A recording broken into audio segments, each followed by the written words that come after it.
oyning aynan shu kunlarda ayolingizga yana ham e'tiborli bo'lmasangiz, aniq qiynalasiz. Hayz paytida ayollarda bo'ladigan hissiy o'zgarishlar haqida bilarmidingiz? Ayollarda har oyda sodir bo'ladigan menstrual siklda hissiy o'zgarishlar juda ham yuqori bo'ladi. Ayniqsa kayfiyatning o'zgarishi, tushkunlik va asabiylik.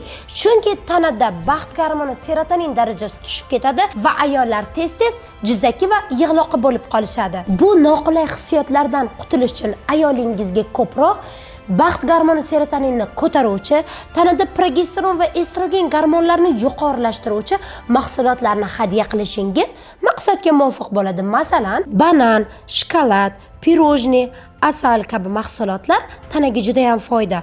Kofe va tuzlangan mahsulotlarni ham yeyish tanada bu hissiyotlardan tezroq qutulishga yordam beradi. Faqatgina suv muvozanatini unutmaslik kerak. Ushbu video sizga manfaatli bo'ladi. Saqlab qo'yishni va kerakli insonga yetib borish kerak. Jo'natib qo'yishni unutmang.